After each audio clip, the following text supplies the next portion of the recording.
नमस्कार, स्वागत है आपका विंध्य भारत में। मैं आपके साथ साक्षी गुप्ता। आइए बढ़ते हैं खबरों। पूर्व मंत्री एवं सिहावल विधायक कमलेश्वर पटेल को CWC सदस्य बनाए जाने के बाद रीवा के आगमन पर कांग्रेस पार्टी के द्वारा जगह जगह स्वागत किया गया। रीवा के वृंदावन गार्डन में कांग्रेस कार्यकर्ताओं एवं पदाधिकारी की बैठक में शामिल होने के पहले कमलेश्वर पटेल ने प्रेस वार्ता के दौरान कहा कि कांग्रेस पार्टी के द्वारा उन्हें इस काबिल समझा गया कि उन्हें CWC सदस्य बनाया गया है। उन्हें एक बड़ी जिम्मेदारी उनके कंधों पर दी गई है।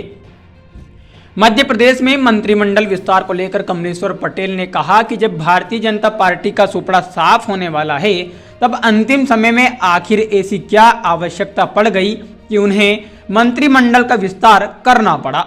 यदि शपथ लेने वाले विधायक इतने काबिल थे तो अंतिम समय में ही उनकी याद क्यों आई। उन्होंने कहा कि 50% करप्शन की सरकार में जाते जाते एक और करप्शन कर दिया और यह केवल वोट को साधने का षड्यंत्र किया जा रहा है। चलिए सुनते हैं पूर्व मंत्री एवं सिहावल विधायक कमलेश्वर पटेल का क्या कहना है आने वाले विधानसभा चुनाव के बारे में। इलेक्ट्रॉनिक प्रिंट मीडिया के पत्रकार साथियों, आज हमारे साथ उपस्थित है हमारे जिला कांग्रेस कमेटी के ग्रामीण के अध्यक्ष आदरणीय राजेंद्र शर्मा जी, शहर के अध्यक्ष आदरणीय खंडेलवाल जी, महापौर नगर निगम रीवा आदरणीय बाबा मिश्रा जी, लोकसभा के पूर्व प्रत्याशी भाई सिद्धार्थ तिवारी जी, हमारी महिला कांग्रेस की वर्किंग प्रेसिडेंट आदरणीय कविता पांडे जी, आप और हमारे पार्टी संगठन के पदाधिकारी यहाँ पर उपस्थित हैं। सबसे पहले तो विलम्ब से थोड़ा आप लोगों के बीच में पहुँचे, उसके लिए हम क्षमा प्रार्थी है। साथ ही ये भी निवेदन करेंगे, पीछे की तरफ हमारे बहुत सारे पत्रकार साथी बैठे हैं, उनको थोड़ा दिखाई भी नहीं दे रहा है और सुनने में भी दिक्कत जा रही होगी। एक तो पार्टी के जो हमारे कार्यकर्ता साथी हैं वो इस तरफ आ जाएं, अगर जो भी इस तरफ है इधर आ जाए, पत्रकार साथियों को दिक्कत नहीं होनी चाहिए। सबसे पहले तो हम शीर्ष नेतृत्व का धन्यवाद करना चाहेंगे, आदरणीय श्रीमती सोनिया गांधी जी का, आदरणीय खड़गे जी का, आदरणीय राहुल गांधी जी का, जिन्होंने हमारे ऊपर विश्वास करते हुए एक कार्यकर्ता को, सामान्य व्यक्ति को बहुत ही महत्वपूर्ण जिम्मेदारी कांग्रेस वर्किंग कमेटी में जो जगह दिया है, ये हमारे लिए बहुत गौरव की बात है और हम उनके प्रति आभार भी प्रकट करते हैं। और आप सबके माध्यम से हमारे जो रीवा संभाग के, खासकर हमारे सीधी विधानसभा क्षेत्र के साथ साथ रीवा संभाग के जो हमारे पार्टी के नेता है, कार्यकर्ता साथी है, उन सबके कहीं न कहीं प्यार और स्नेह की वजह भी एक हो सकती है कि जो हमें इतनी महत्वपूर्ण जिम्मेदारी शीर्ष नेतृत्व ने दिया है।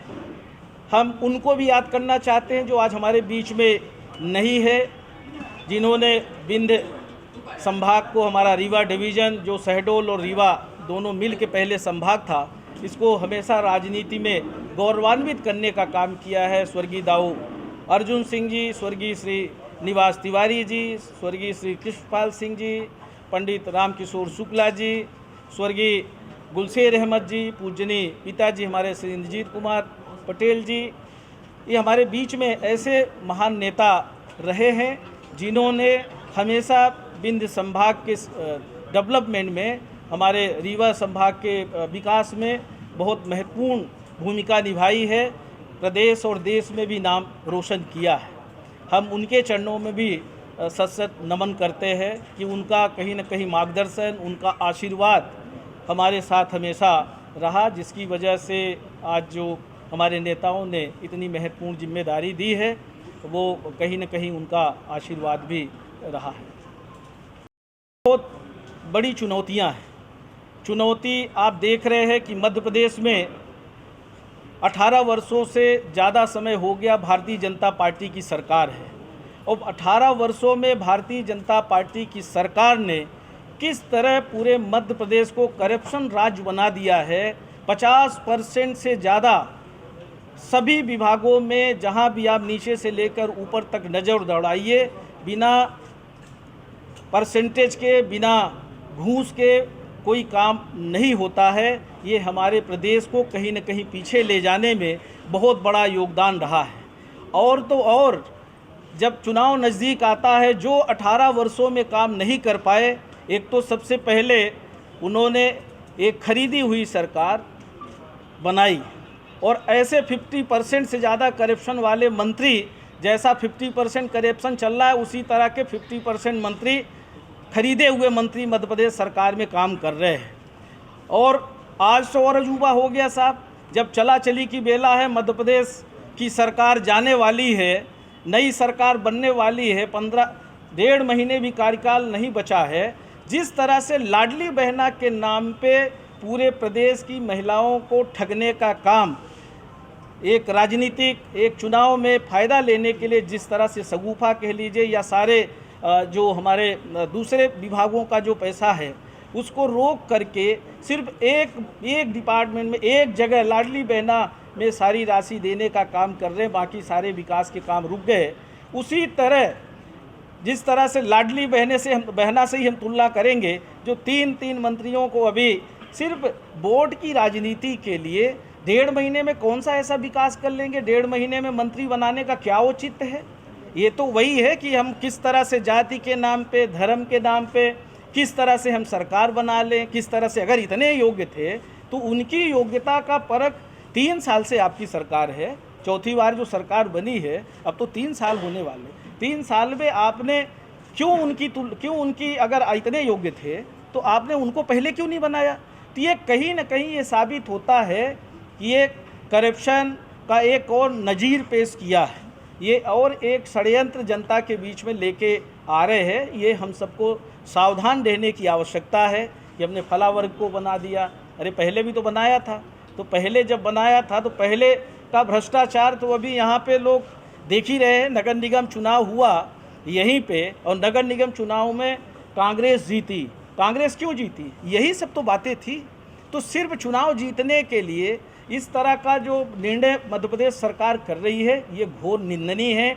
आज आप देखेंगे सारे एडवर्टाइजमेंट माध्यम से पूरा एडवर्टाइजमेंट जो चल रहा है उसमें भारतीय जनता पार्टी का मोनो लगाकर सरकारी धन का दुरुपयोग किया जा रहा है, चाहे वो इलेक्ट्रॉनिक मीडिया में हो, चाहे प्रिंट मीडिया में हो, सरकारी योजनाओं का, चाहे विकास पर्व का एक महीने पूरा चला कार्यक्रम, उसमें भी पूरी तरह से भारतीय जनता पार्टी का मोनो लगा के हम तो मांग करते हैं निर्वाचन आयोग से कि इसकी रिकवरी होनी चाहिए। जिस तरह से किसी भी पार्टी का सिंबल नहीं लगा सकती सरकार अपनी योजनाओं का ठीक है एडवर्टाइजमेंट करिए, पर आप किसी पार्टी का, जिस पार्टी की सरकार है, सरकारी धन में नहीं कर सकते। ये बहुत बड़ा करप्शन है, इसमें तो FIR दर्ज होना चाहिए सरकार के खिलाफ, कानूनी कार्रवाई होनी चाहिए। ये जो सरकार करप्शन की चल रही है ये बदलने के लायक है। और मुझे जितना समझ में आ रहा है, पूरे प्रदेश में जाने का अवसर मिलता है, पूरे प्रदेश में प्रदेश की जनता ने पूरी तरह से मन बना लिया है कि मध्य प्रदेश में कांग्रेस की सरकार बनेगी और 175 से ज़्यादा सीटें कांग्रेस जीतेगी और मध्य प्रदेश में पूरी मेजॉरिटी के साथ कांग्रेस की सरकार बनेगी। फिलहाल के लिए इतना ही। खबरों का सिलसिला लगातार जारी है, बने रहिए हमारे साथ। नमस्कार।